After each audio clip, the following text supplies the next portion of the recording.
Bom dia, meu querido irmão. Bom dia, minha querida irmã. Amados amigos e irmãos, amigas e irmãs, graças a Deus. Estamos aqui mais uma manhã, pela misericórdia e graça do Senhor. Nós podemos estar aqui despertados, graças a Deus pelo privilégio de não estarmos aqui despertados apenas fisicamente. A palavra de Deus nos encoraja que em tudo nós precisamos dar graças, porque esta é a vontade de Deus. Que privilégio nessa manhã nós podemos aqui despertar, nos despertarmos e também podermos ter condição de darmos graças a Deus. Somos gratos a Deus por mais esse dia. Somos gratos a Deus por dia a dia esse Deus está trabalhando a nossa consciência. O Senhor está tornando a nossa consciência uma consciência pura.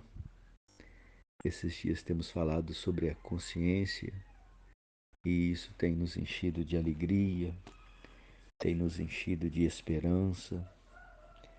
Essa revelação da palavra de Deus, a própria palavra de Deus diz que a revelação da tua palavra esclarece e dá entendimento. E dia a dia eu quero crer também que essa é a sua experiência, essa é a nossa experiência. As coisas estão se tornando mais claras, nós estamos ficando mais entendidos, não um conhecimento que nos ensoberbece, que nos envaidece, mas a palavra de Deus mostra que nós estamos caminhando na direção do conhecimento completo daquele que nos chamou para a sua própria glória e virtude. Nós não estamos aqui exibindo o conhecimento propriamente dito, mas nós estamos exibindo aqui o conhecimento daquele povo que conhece o Senhor, o seu Deus. O saber humano ensoberbece, mas é o povo que conhece o Senhor, o seu Deus. A palavra de Deus diz que ele se torna forte e ativo. Então, o conhecimento que Deus tem dado para cada um de nós, os seus filhos, não é para nos envaidecer e nos ensoberbecer. O conhecimento que o Senhor Deus tem dado aos seus filhos é para nos tornarmos fortes e ativos. Graças a Deus, forte. Porque o conhecimento nos torna forte?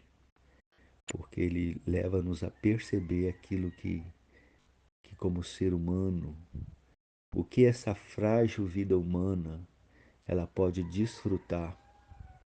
Aí o conhecimento, quando nós conhecemos aquilo que essa frágil vida humana pode desfrutar, aí nós nos tornamos o quê? Fortes. E também nós nos tornamos ativos no sentido de nós funcionarmos.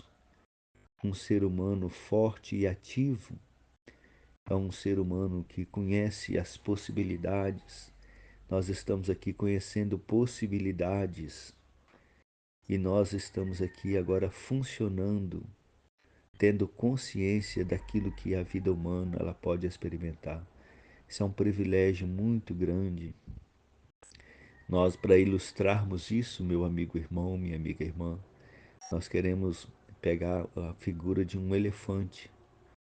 O elefante, com aquele chicotinho daquele tamanho, ele é governado. Segundo os historiadores, ele é governado porque um elefante ele não tem consciência da força que ele tem. Não é verdade? Então, o contrário disso é o leão. Onde o leão chega, ele impõe respeito. O elefante ele é dominado pelo um chicotinho.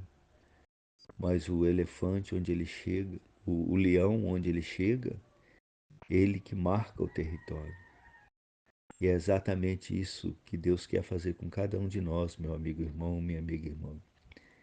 O Senhor quer que, primeiramente, nós reconheçamos quem realmente nós somos como seres humanos. Segundo a palavra de Deus, nós somos criados de uma maneira bela, mas nós também fomos criados como um vaso para que esse Deus ele possa habitar no homem e a excelência se torne esse conteúdo que esse vaso passa a possuir.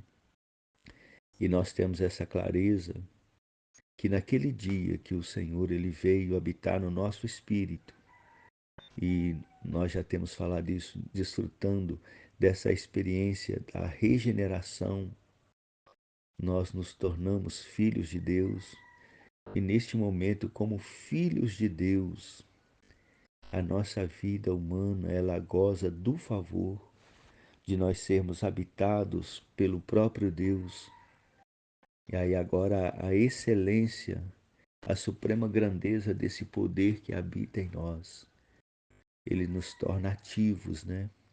A palavra de Deus diz que o novo homem ele foi criado segundo Deus para as boas obras.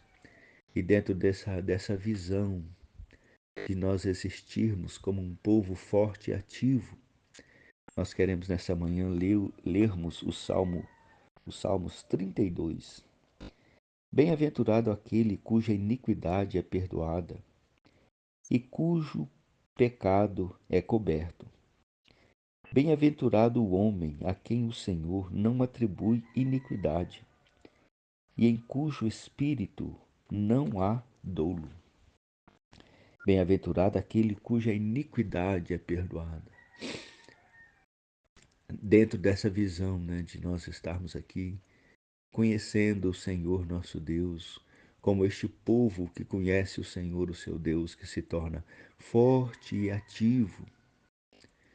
O que nos torna forte e ativos é essa consciência, meu amigo irmão, minha amiga irmã, de que nós agora passamos a existir como um bem-aventurado. Bem-aventurado aquele cuja iniquidade é perdoada. Como cristãos, amigo irmão, amigo irmã, o problema que nós enfrentamos nesta vida é com relação aos nossos pecados e à nossa iniquidade. A palavra de Deus diz que os nossos pecados e as nossas iniquidades, eles fazem separação entre nós e o nosso Deus. Então é algo que nós precisamos considerar, né, com a nossa consciência pura, a gravidade dos nossos pecados e das nossas iniquidades, porque são os nossos pecados e as nossas iniquidades que fazem separação entre nós e o nosso Deus. Mas essa porção do Salmo 32, versículos 1 e 2 fala assim: Bem-aventurado aquele cuja iniquidade é perdoada, cujo pecado é coberto. Bem-aventurado o homem a quem o Senhor não atribui iniquidade e em cujo espírito não há dolo. Aqui a experiência do salmista, por um lado ele fala da gravidade do pecado e da iniquidade, mas ele fala também que bem-aventurado aquele cuja iniquidade é perdoada. Nós, como filhos de Deus, nós precisamos ter essa consciência. Primeiramente, nós precisamos ter consciência do pecado e da iniquidade. Voltando um pouquinho daquilo que nós já temos visto, o que é o pecado e a iniquidade? O pecado e a iniquidade é o resultado desse espírito de desobediência que hoje quer habitar o coração do homem. O pecado é uma pessoa viva que pode habitar o ser humano. O que é o pecado, meu amigo irmão, minha amiga irmã? É essa habilidade e essa capacidade que o ser humano tem de desobedecer e transgredir. Todos nós somos depois que o Adão e Eva desobedeceu a Deus, todos nós fomos aperfeiçoados nessa habilidade. Todos nós fazemos com maestria pecar. Essa habilidade de pecar hoje ela é real na vida do ser humano. Mas o Salmo 32 fala assim: bem-aventurado aquele cuja iniquidade é perdoada e cujo pecado é coberto.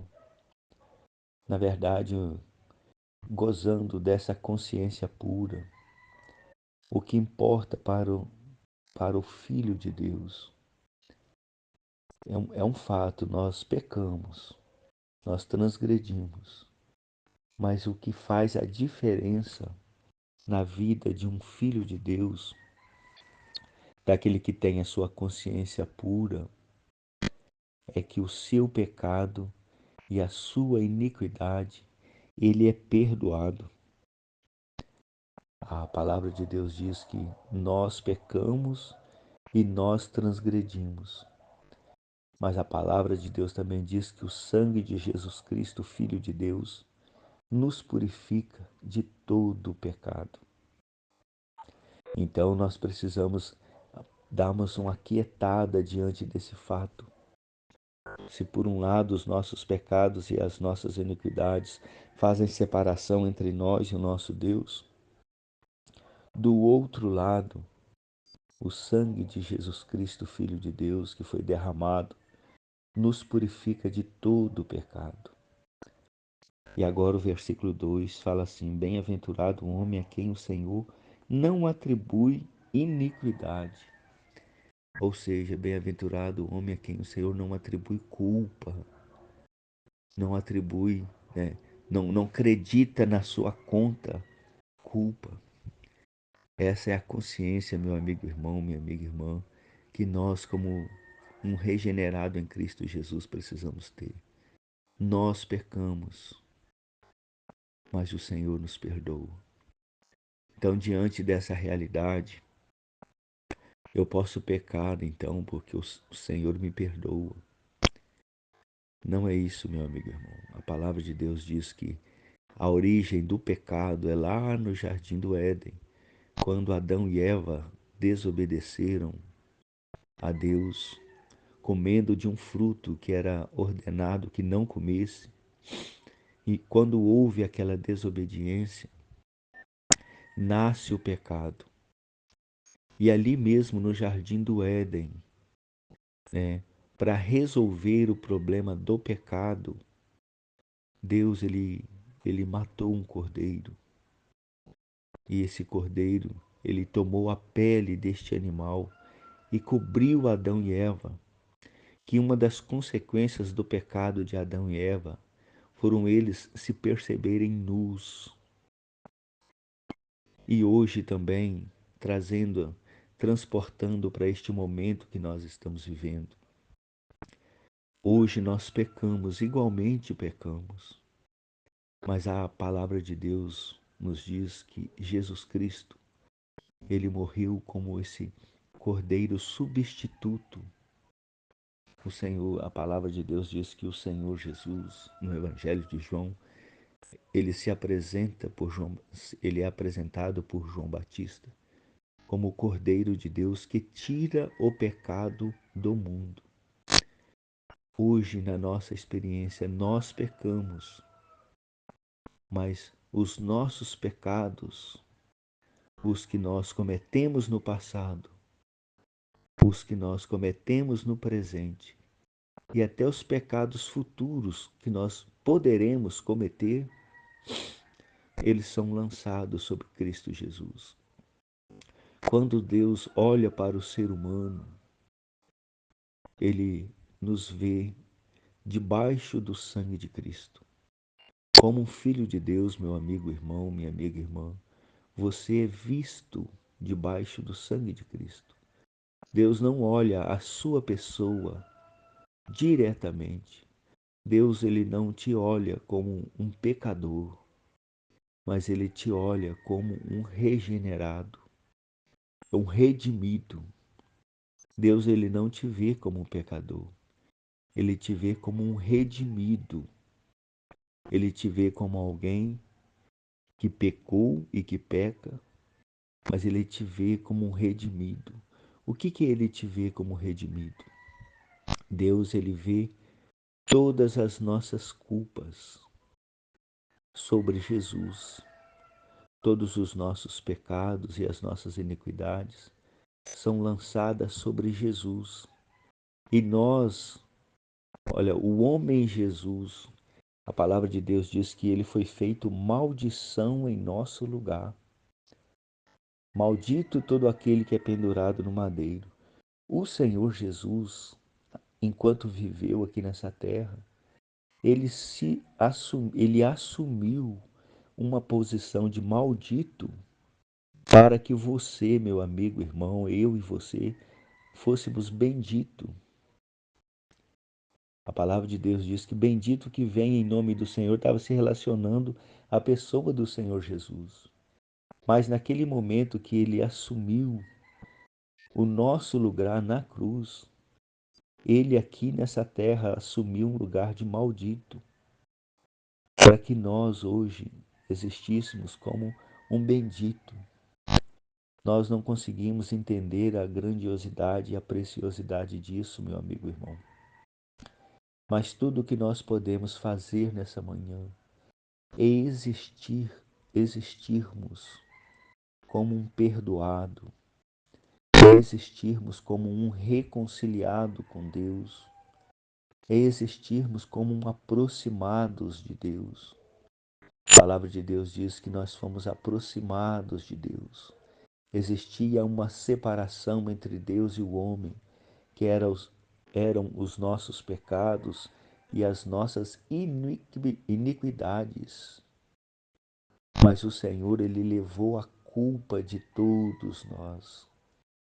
Todos os nossos pecados estão lançados sobre o Senhor. Ele se fez maldito no nosso lugar. E hoje nós nos tornamos os benditos do Senhor. Nós nos tornamos, por causa da obra redentora de Cristo, como filhos de Deus, como aqueles que gozam de uma consciência pura. A palavra de Deus é lançada para dentro do nosso espírito. E agora, por meio do Espírito Santo, a nossa consciência, ela toma posse dessa palavra e ela funciona a nosso favor. Aí a palavra de Deus agora diz que nós somos este povo, bem-aventurado aquele cuja iniquidade é perdoada, cujo pecado é coberto. Bem-aventurado o homem a quem o Senhor não atribui iniquidade. Sabe, meu amigo irmão, minha amiga irmã, porque nessa manhã o Senhor não atribui. Você é um bem-aventurado, você é um homem, uma mulher bem-aventurado, porque o Senhor não atribui iniquidade a você. Sabe por que você é um bem-aventurado? Porque o Senhor Jesus te substituiu na cruz. E hoje nós estamos aqui existindo como os justos do Senhor. Hoje nós vestimos uma vestimenta nova. Nós vestimos uma veste de justiça. O que é a veste de justiça? Na verdade, o nosso passado era um passado que a nossa justiça era como trapo de imundícia. A nossa justiça no passado, era aquela justiça que Adão confeccionou com as suas próprias mãos. A palavra de Deus diz que Adão ele fez cintas de folhas de figueira e ele cobriu a sua nudez com vestes confeccionadas com folhas de figueira. Mas o Senhor, quando apareceu para Adão, procurando Adão, onde estás, Adão?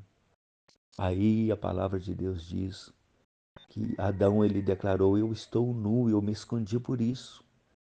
Aí a palavra de Deus diz que Deus ele matou um cordeiro e fez vestes para Adão e a sua esposa, as vestes do Cordeiro.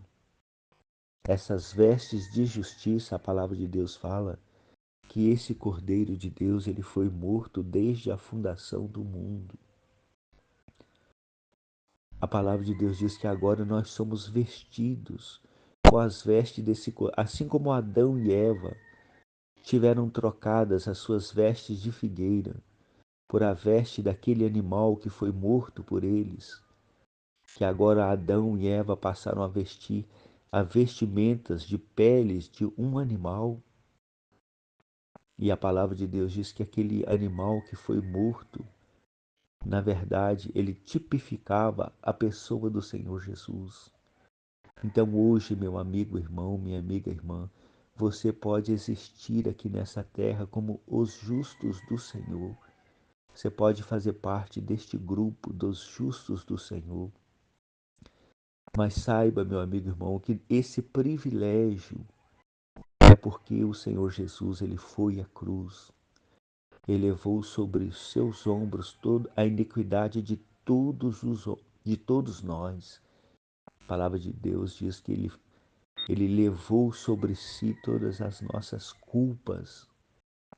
Ele levou sobre si. Hoje nós existimos aqui como aqueles justos do Senhor.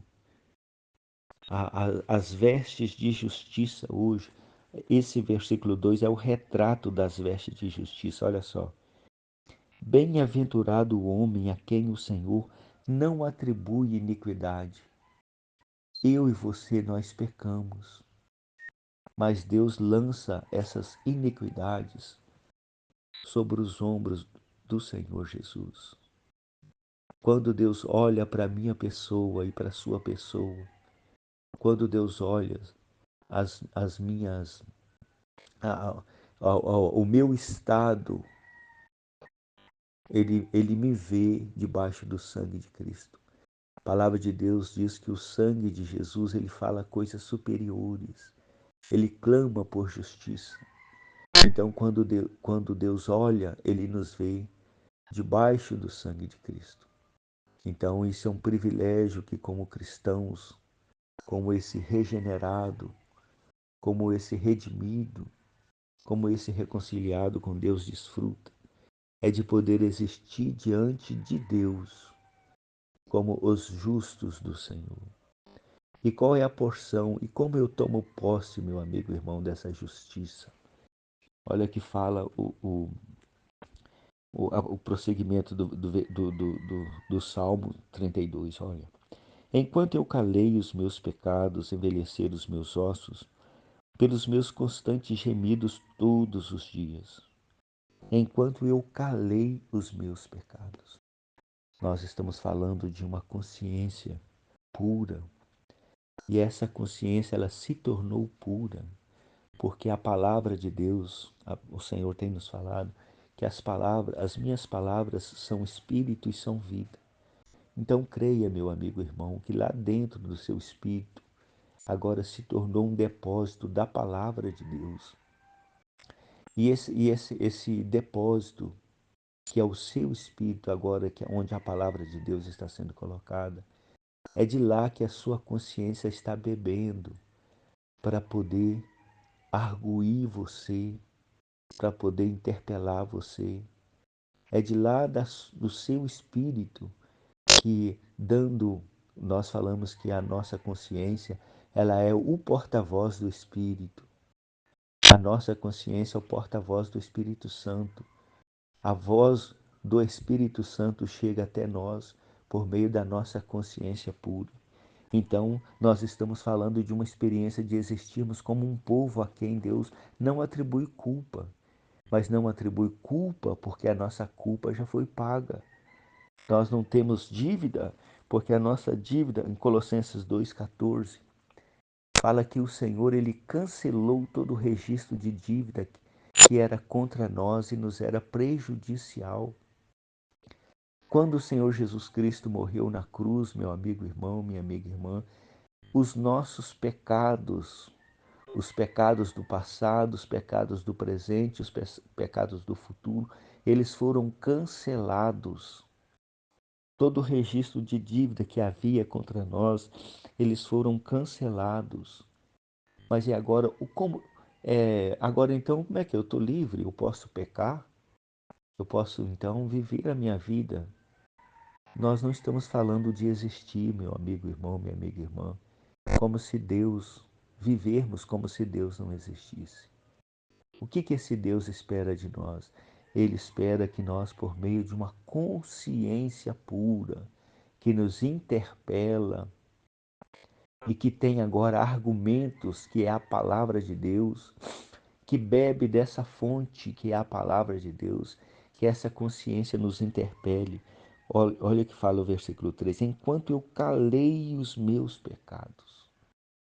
Na verdade, a intenção de Deus não é que apenas de nos perdoar, mas quando Deus ele matou aquele cordeiro e cobriu Adão e Eva, o que Deus realmente queria é que Adão e Eva não se sentissem nus. E Deus também não queria ver Adão e Eva nu. Deus queria ver Adão e Eva. E hoje, meu amigo irmão, minha amiga irmã, quando nós pecamos e transgredimos, é como se nós estivéssemos nus diante de Deus. E Deus não nos quer ver nu. Mas para isso, Ele já deixou hoje confeccionado para nós uma veste, que é o sangue precioso de Cristo. A palavra de Deus diz que o sangue de Jesus Cristo, Filho de Deus, ele nos purifica de todo o pecado. Como que nós vamos aplicar isso no nosso viver, meu amigo irmão, minha amiga irmã, para nós podermos existir diante de Deus e não estar entre nós e Deus os nossos pecados e as nossas iniquidades? Depois que Cristo morreu na cruz, como que nós vamos fazer isso? A palavra de Deus diz, olha, enquanto eu calei os meus pecados. Dos benefícios que como filhos de Deus nós desfrutamos por meio dessa consciência pura é termos de fato, propriamente dito, nós termos consciência. Nós temos agora por meio da nossa consciência, meu amigo irmão, minha amiga irmã, nós conseguimos fazer uma leitura do nosso estado espiritual, do nosso estado humano. Lembra que no princípio nós falamos que a consciência é essa maneira de nós nos olharmos fora de nós mesmos. Agora, por meio dessa consciência pura, nós conseguimos nos vermos fora de nós. Por meio dessa consciência pura, nós temos condições de entendermos o nosso estado e aqui a nossa condição. Então, o que Deus espera de nós não é que nós pequemos deliberadamente, mas é que nós façamos escolhas. Deus nunca vai nos proibir de pecar. Nunca, jamais. Nós não estamos em Deus por extrema força e poder nossos. Nós não estamos aqui em Deus porque nós mesmos confeccionamos essa nossa vontade. Mas Deus também jamais ele vai o quê? Colocar um cabresto na nossa vida e nos puxar. O Senhor ele nos entrega a voluntariedade. O estilo de vida que nós estamos tendo ou teremos, ou tivemos no passado, temos agora e vamos ter no futuro, ele é entregue à nossa voluntariedade. E agora, com essa consciência pura, eu consigo mensurar o meu estado humano e espiritual. E o salmista ele tinha essa consciência, enquanto eu calei os meus pecados, envelheceram os meus ossos pelos meus constantes gemidos todos os dias, porque a tua mão pesava dia e noite sobre mim, e o meu vigor se tornou em sequidão de estio. Nós agora, como esse regenerado que goza dessa consciência pura, meu amigo irmão e minha amiga irmã, agora nós sabemos quando nós transgredimos. Adão e Eva, quando pecaram, eles se esconderam. E conosco também não é diferente quando nós pecamos e transgredimos. Na verdade, nós também sentimos esse peso de culpa. Nós vamos falar assim de uma maneira leve por causa da nossa consciência, né? Já pensou quando nós respondemos mal a alguém, não é verdade? De repente a nossa consciência fala: puxa, você foi grosso, não era para tanto. Aí nessa hora a nossa consciência mostra que nós transgredimos. Nós faltamos com respeito, com a consideração, com a devida honra, na maneira que nós respondemos a alguém. Aí nessa hora a nossa consciência começa a nos interpelar. Você precisa se arrepender. Não se deve tratar as pessoas dessa maneira. Você deve agora a essa pessoa ir lá pedir perdão, se reconciliar com ela. Então isso é a consciência do pecado. A nossa consciência, ela nos interpela, eu estou colocando assim algo leve, por causa de respeito à nossa consciência. Mas você pode aplicar isso em algo, né? Para Deus não existe diferença de pecado. Pecado é pecado. Nós só estamos usando essa questão mais leve aqui só por causa de consciência. Mas você pode colocar em qualquer área da sua vida que você pensa, que você entende que você peca, ou seja, você ofende a Deus e você ofende as pessoas que estão próximas a você. Nós pecamos contra duas pessoas nessa terra. Nós pecamos primeiramente contra o céu, a experiência do filho pródigo. Pai, eu não sou digno de ser chamado seu filho, porque eu pequei contra o céu e eu pequei contra ti. Então nós pecamos contra Deus e nós pecamos contra as pessoas. Então, quando a nossa consciência nos argue que nós pecamos, nós temos que ir a Deus primeiramente, nos reconciliarmos com Deus e também precisamos ir até a pessoa a quem nós ofendemos. Então, a palavra de Deus diz assim: olha, enquanto eu calei os meus pecados, envelheceram os meus ossos pelos meus constantes gemidos todo dia, porque a tua mão pesava dia e noite sobre mim, e o meu vigor se tornou em sequidão de estio. Olha o versículo 5. Confessei-te o meu pecado, e a minha iniquidade não mais ocultei. Disse: confessarei ao Senhor as minhas transgressões. E tu perdoaste a iniquidade do meu pecado. Então agora nós estamos falando que nós somos esse povo que hoje estamos vestidos de vestes de justiça. Nós estamos aqui existindo como este povo a quem Deus não atribui culpa. Mas isso não é para eu pecar deliberadamente. Na verdade, a intenção de Deus é que eu esteja existindo diante dele, né? Enquanto eu calei o meu pecado, então nós precisamos colocar diante de Deus: Deus, eu fiz isso, isso e aquilo. Eu pequei nisso, eu pequei naquilo. Deus, me perdoa. Lava-me, Deus, com o teu precioso sangue. Lava-me com o precioso sangue de Jesus Cristo. Aí, espiritualmente, nesse momento, meu amigo, irmão, é como se você fosse vestido de justiça. Quando você se arrepende, quando você confessa, igual o salmista está fazendo aqui, diante de Deus, aí você passa a existir vestido diante de Deus. A palavra de Deus diz que o sangue de Jesus Cristo, ele nos cobre, ele nos purifica de todo pecado. Aí nesse momento nós passamos a existirmos como este povo a quem Deus não atribui culpa. Mas isso não é uma desculpa e uma porta aberta para nós vivermos em pecado, porque o versículo 8 fala assim: olha, instruir-te-ei e te ensinarei o caminho a que deves seguir, e sob as minhas vistas te darei conselho. Lembra, meu amigo irmão, minha amiga irmã, que hoje nós estamos desfrutando do privilégio de termos uma consciência pura que nos argue. Hoje, quando nós fazemos bem, quando nós procedemos adequadamente, a, nós ouvimos lá da nossa consciência: muito bem, servo bom e fiel.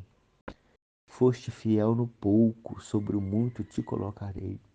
E eu entendo este fiel no pouco, sobre o muito te colocarei, quando nós procedemos adequadamente, nós temos paz na nossa consciência. Mas também quando nós pecamos, nós somos inquietados pela nossa consciência. Nós somos inquietados. Aí quando nós entendemos que erramos e vamos até o Senhor e tratamos com a nossa culpa e confessamos a Deus e nos arrependemos também com aquela pessoa que nós ofendemos, aí nós passamos a existir como esses justos do Senhor, como aquele povo a quem Deus ele não atribui culpa. A intenção, Deus ele acaba tendo a intenção, alcançando o seu objetivo com o homem, meu amigo irmão. Que é a intenção de Deus, quando o Senhor nos perdoou, e ainda hoje quando o Senhor nos perdoa, a intenção de Deus é nos manter próximo a Ele. A palavra de Deus diz que 7 vezes cairá o justo, mas o Senhor o colocará de pé. Então nós não estamos aqui, meu amigo irmão, defendendo a prática do pecado, mas nós estamos aqui sim defendendo que se nós confessarmos os nossos pecados, Ele é fiel e justo para nos purificar de todo o pecado e de toda a injustiça. O desejo de Deus não é apenas de perdoar os meus pecados.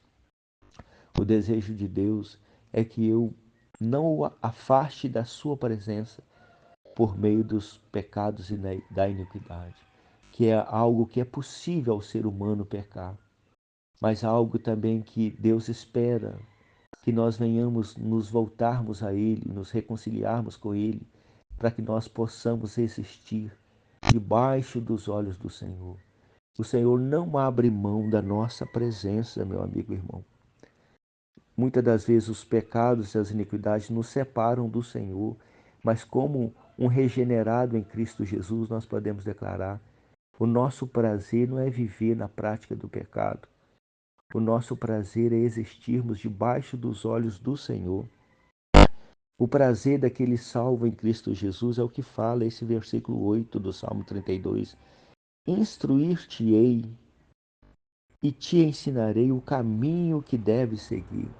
O prazer do salvo em Cristo Jesus é contar os seus dias debaixo dos olhos do Senhor. E mesmo nessa direção de estarmos debaixo dos olhos do Senhor, pode acontecer de pecarmos, mas não é uma escolha que fazemos. A palavra de Deus diz que aquele que nasceu de Deus, ele não vive na prática do pecado. Uma coisa é ser possível pecarmos. Uma coisa é nós termos a possibilidade de pecar.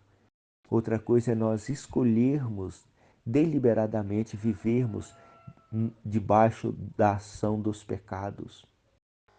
Hoje nós temos o nosso anelo como um filho de Deus, como um redimido, um regenerado, um reconciliado, como aquele que tem uma consciência pura, é contar os seus dias debaixo dos olhos do Senhor. Versículo 8. Instruir-te-ei e te ensinarei o caminho que deves seguir. É o próprio Deus falando conosco, meu amigo irmão. Coloca essa porção da palavra de Deus agora dentro do seu espírito. Deixe que essa palavra fale por você nesse dia. Deixe que a sua consciência traga a sua memória e te interpele com essa palavra. Instruir-te-ei e te ensinarei o caminho que deves seguir. É isso, meu amigo irmão, minha amiga irmã, que Deus me deu para mim e para você nesse dia. E sob as minhas vistas te darei conselho. Deus deu um conselho para Adão e Eva: de todas as árvores do jardim você pode comer livremente, mas da árvore do conhecimento do bem e do mal, dela não comerás, porque no dia que dela comeres, certamente morrerás. Olha só, Deus deu um conselho para Adão e Eva. A palavra de Deus tem um registro que diz que todas essas coisas foram registradas para a nossa advertência, a fim de que nós não caímos na mesma concupiscência do engano. E como que nós vamos ser livres de vivermos uma vida mergulhados e enxafurdados num charco de lodo, que a Bíblia fala que a visão espiritual do pecado é um charco de lodo, você está no lamaçal, né? Como que nós, qual a chance que nós agora que somos lavados e remidos no sangue do Cordeiro, temos hoje de existirmos como esse povo, justos do Senhor, esse povo a quem o Senhor não atribui culpa? Como nós podemos existir hoje, meu amigo, irmão, minha amiga, irmã, como os justos do Senhor, como este povo a quem Deus não atribui culpa? A resposta é aqui, no versículo 8. Instruir-te-ei e te ensinarei o caminho que deves seguir. É nós estarmos aqui, o salmista fala, como nós vamos purificar as nossas mãos, observando a palavra de Deus. Instruir-te-ei e te ensinarei o caminho que deves seguir. E sob as minhas vistas te darei conselho. Sabe quando é que nós não vamos mais viver debaixo de uma vida nós não vamos mais viver em um lamaçal de pecado? Sendo aconselhados pelo Senhor. Olha que privilégio, meu amigo irmão, minha amiga irmã, que nós agora temos como filhos de Deus. Primeiro privilégio que nós temos é de ser instruído e ensinado pelo próprio Deus, ensinado o caminho a que deve seguir. E outro privilégio que nós temos, sobre as minhas vistas. Creia, meu amigo irmão, minha amiga irmã, que os nossos dias agora estão sendo contados debaixo dos olhos do Senhor. O Senhor é o nosso conselheiro. A palavra de Deus diz que uma das qualidades de Deus é que Ele é maravilhoso conselheiro. Mas agora, para o momento que nós estamos vivendo, não é que Deus é maravilhoso conselheiro. Deus, Ele é o meu maravilhoso conselheiro. Eu tenho uma intimidade com Deus. Você tem uma intimidade com Deus. Agora nós gozamos de uma intimidade com Deus. E dentro desse privilégio de nós agora estarmos nos tornando os íntimos de Deus, um dos privilégios que nós temos é de esse Deus ser o meu conselheiro, de esse Deus instruir e me ensinar o caminho a que eu devo seguir. Este é o caminho, andai por ele. Que nesse dia, né, a sua consciência possa te interpelar e me interpelar também e nos levar para esse estado de estarmos aquietados diante desse Deus, sendo instruído, sendo ensinado e sendo aconselhados pelo próprio Deus em qual o caminho que nós devemos andar para existirmos nessa terra como este povo a quem o Senhor não atribui culpa, existirmos nessa terra como os justos do Senhor. Creia, meu amigo, que isso é possível porque o sangue de Jesus Cristo, Filho de Deus, nos purifica de todo o pecado e de toda a injustiça. E naquele dia que o Senhor Jesus nos substituiu na cruz, ele cancelou todos os registros de dívida que existia, que era contra nós e nos era prejudicial. Por isso nós podemos sair para essa vida, exibindo que nós somos os justos do Senhor. Nós somos este povo a quem o Senhor não nos atribui culpa. Que essa palavra, que o Espírito Santo possa usar essa palavra para tornar claro para você nesse dia, te interpelar e te fazer viver esse dia aquietado debaixo da instrução, do conselho e do ensinamento do Senhor. Desejo para você sucesso nesse dia e deixo para você um forte abraço.